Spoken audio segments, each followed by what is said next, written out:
Numbers 5. The Lord spoke to Moses, saying, Command the Israelites to put out of the camp everyone who is leprous or has a discharge, and everyone who is unclean through contact with a corpse. You shall put out both male and female, putting them outside the camp. They must not defile their camp, where I dwell among them. The Israelites did so, putting them outside the camp. As the Lord had spoken to Moses, so the Israelites did. The Lord spoke to Moses, saying, Speak to the Israelites. When a man or a woman wrongs another, breaking faith with the Lord, that person incurs guilt and shall confess the sin that has been committed. The person shall make full restitution for the wrong, adding 1/5 to it, and giving it to the one who was wronged. If the injured party has no next of kin to whom restitution may be made for the wrong, the restitution for wrong shall go to the Lord for the priest, in addition to the ram of atonement with which atonement is made for the guilty party. Among all the sacred donations of the Israelites, every gift that they bring to the priest shall be his. The sacred donations of all are their own. Whatever anyone gives to the priest shall be his.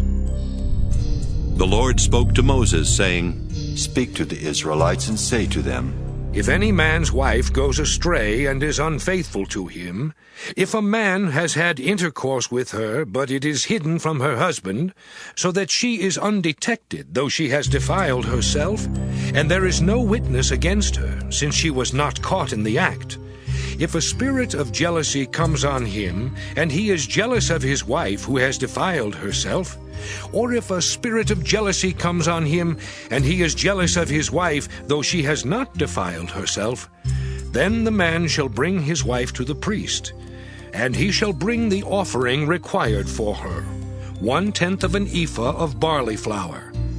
He shall pour no oil on it, and put no frankincense on it, for it is a grain offering of jealousy, a grain offering of remembrance, bringing iniquity to remembrance. Then the priest shall bring her near, and set her before the Lord.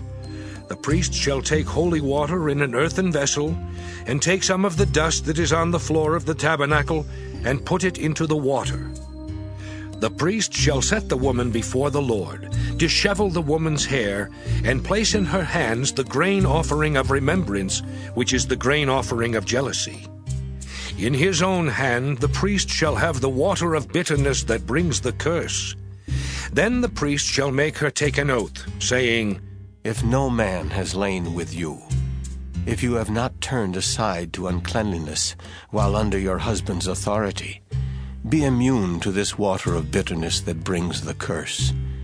But if you have gone astray while under your husband's authority, if you have defiled yourself, and some man other than your husband has had intercourse with you, let the priest make the woman take the oath of the curse, and say to the woman, The Lord make you an execration and an oath among your people.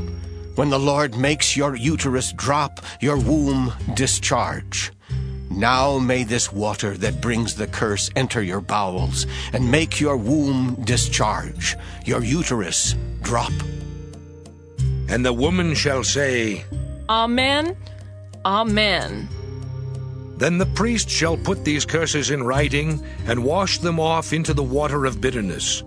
He shall make the woman drink the water of bitterness that brings the curse, and the water that brings the curse shall enter her and cause bitter pain.